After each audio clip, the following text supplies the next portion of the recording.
Assalamualaikum warahmatullahi wabarakatuh. Perkenalkan, nama saya Wahyu Adi Saputra dengan NIM 018 Prodi Ekonomi Pembangunan. Saya akan menjelaskan tentang ketidakadilan distribusi subsidi BBM di Indonesia pada tahun 2022 untuk melengkapi UAS tugas SPE. Pendahuluan. Pertama, kita tahu bahwa subsidi BBM diberikan oleh pemerintah agar BBM tetap terjangkau oleh masyarakat, tapi tidak dinikmati adil oleh seluruh lapisan masyarakat.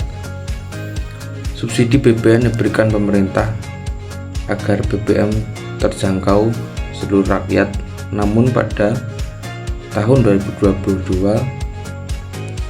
muncul masyarakat miskin justru kurang merasakan manfaat subsidi, sedangkan masyarakat mampu malah mendapatkan porsi lebih besar atau lebih banyak. Data dan fakta. Berdasarkan data dari Kementerian Keuangan dan BPS, 70% subsidi BBM dinikmati oleh 40% masyarakat terkaya. Hanya 30% subsidi yang benar-benar dirasakan oleh masyarakat miskin. Konsumsi BBM bersubsidi didominasi oleh kendaraan pribadi di kantor besar.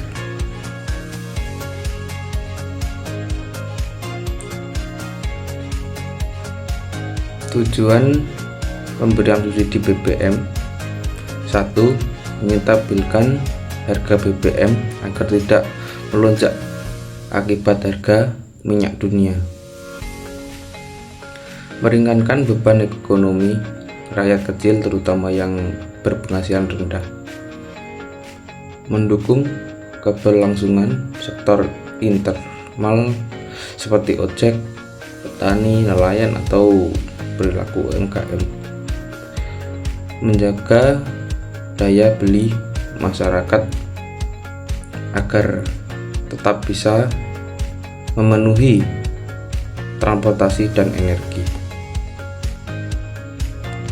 Tapi realita di lapangan berbeda. Kendaraan pribadi seperti mobil mewah dan motor besar tetap mengisi BBM subsidi, sementara itu tukang ojek dan petani, nelayan, dan warga desa kesulitan mengakses BBM subsidi. Banyak masyarakat miskin harus beli BBM dari pengecer dengan harga yang lebih tinggi. Ini menunjukkan sistem distribusi belum adil dan tidak sesuai dengan tujuan subsidi. Oleh karena itu, kendaraan pribadi seperti mobil mewah dan motor itu menurut saya tidak adil.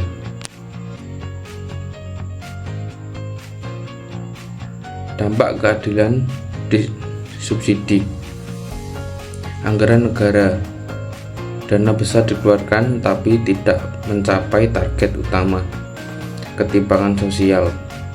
Masyarakat kaya ikut menikmati subsidi yang seharusnya untuk yang miskin disubsidi, tidak menerima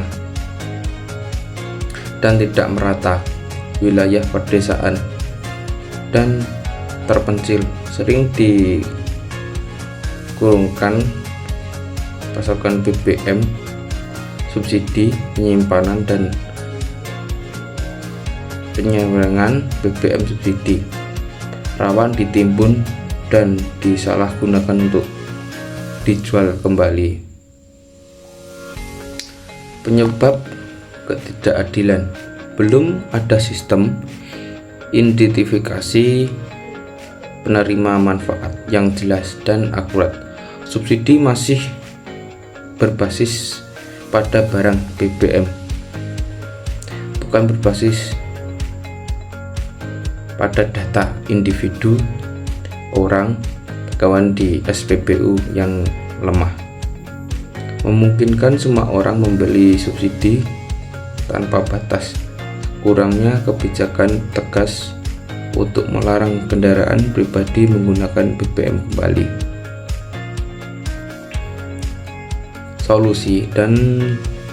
Solusi ini adalah: 1.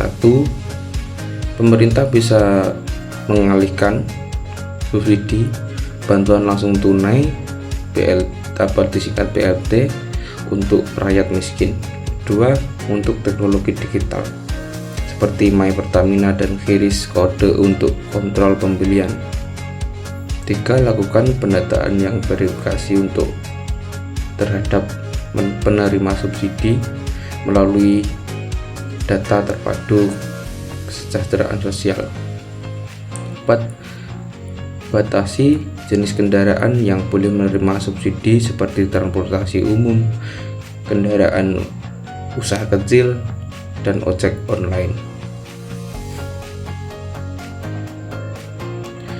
Ya, ini kesimpulannya adalah ketidakadilan distribusi subsidi BBM pada tahun 2022 menunjukkan bahwa sistem yang ada belum efektif, perlu diperbaikan kebijakan agar subsidi benar-benar tepat sampai sasaran dan adil. Negara harus melindungi masyarakat miskin, bukan justru mengutamakan dan menguntungkan masyarakat yang menengah ke atas atau bisa dipanggil kaya. Ya, ini penutup. Kasus ini bukan hanya soal subsidi ekonomi, tapi menyangkut keadilan sosial dan berpingkan pemerintah. Harapannya ke depan subsidi BBM benar-benar sampai kepada mereka yang membutuhkan dan layak menerima, seperti orang-orang yang membutuhkan jauh dalam mana-mana